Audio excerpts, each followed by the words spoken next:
In the top end, we've got these the pitch black exercise taking place, and of course there was that fighter jet crash yesterday. We can bring in Isabella Tolhurst now with the latest. Bella, what do we know? Are things back underway?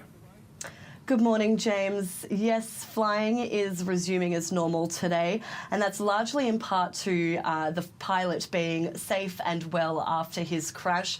We've been receiving more information about him. We know that he was an Italian pilot. He was flying an Italian Air Force F2000 aircraft during a training exercise yesterday, and that training exercise was really put to the test, when he was forced to eject from his plane when it was crashing about 18 kilometres southwest of the Daly River in the top end. He is okay. He was taken to hospital, but he is safe and sound. A good result, all things considered. Now, Pitch Black, the military operation, will be keen to get up and running again today. It only runs for 3 weeks every 2 years in the Northern Territory. It involves over 20 different countries coming together to take part in training. There's over 140 aircraft and thousands of defence personnel, really taking advantage of the clear airspace in the Northern Territory that they don't necessarily have in their home countries. Now, the absence of the planes yesterday was noticed by Darwinites. They're very loud and they're very constant, so that will be picking back up again today. We'll be speaking to Defence as well very shortly about the crash and some of the circumstances surrounding it. It's also raised some questions in the community, though. It's lucky, if you can say that the crash occurred in remote bushland, a long way from town, but with so many planes in the air over Darwin, and they're not just flying like commercial planes, they're doing military exercises. It's lucky, I suppose, that the crash didn't occur closer to Darwin or in the city itself. So those concerns will be considered over the coming days, as well as an investigation, I'm sure, that will take place into the crash as well. All right, Bella, thank you. Let's turn to federal politics, and the federal government has imposed targeted financial sanctions and travel bans on several Israeli individuals and one group. Our political reporter Evelyn Manfield joins us now with the latest. Where's this come from, Evelyn? What are the details? Lisa, we've been told that this is the first time the Australian government has put sanctions on Israelis. So, like you mentioned, targeted financial sanctions against 7 individuals and one group, also travel bans as well.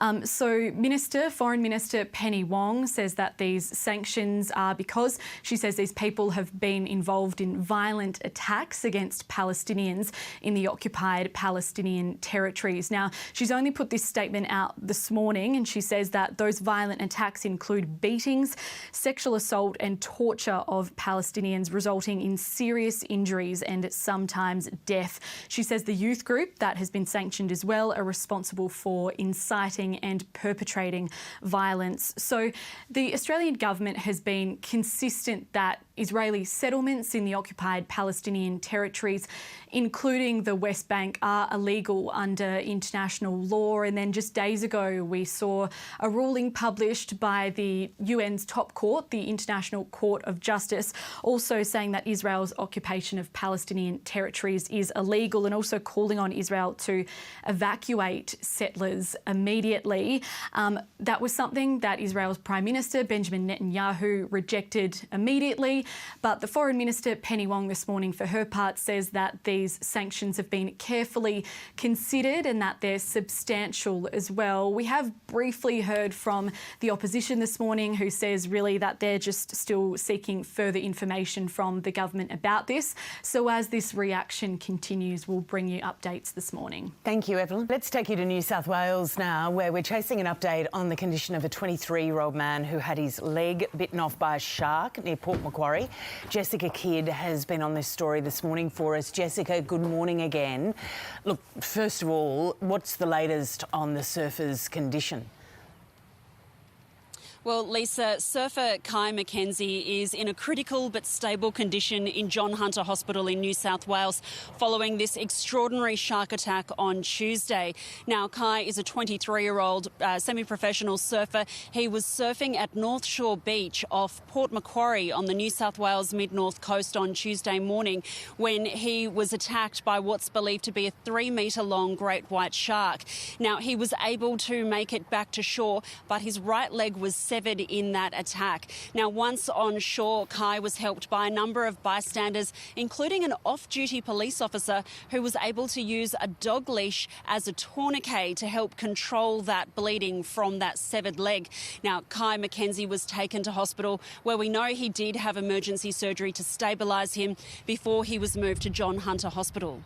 Can you tell us a little bit more about how the leg ended up at the hospital? I mean, I can't imagine how long it might have been in the water. Yeah, Lisa, this is extraordinary. New South Wales Police have confirmed that the severed leg washed ashore shortly after Kai came in from the water and was helped to hospital. So that leg washed ashore and a number of bystanders, locals, were able to retrieve it. They packed it in ice and we know it was taken to hospital with Kai. Now, we know that he did undergo surgery yesterday for his injuries. We don't know the extent or nature of that surgery. The hospital is not releasing those details yet, but we know that he is with family and he is in a critical condition and will have a long road ahead of him because injuries of this extent are life-changing in and of themselves. There will be a long path of recovery and rehabilitation, and his friends and his family have really rallied around him. One friend has started a GoFundMe page which has raised more than $120,000 to help with the medical costs that are going to come from this, and there has been an outpouring of support and love from friends and family on social media as well. So just a remarkable story of survival from what would have been a very horrifying experience in the water. Remarkable, and hopefully we'll hear more about his recovery as the days go on. We're certainly thinking of him and his family. Jessica, thank you.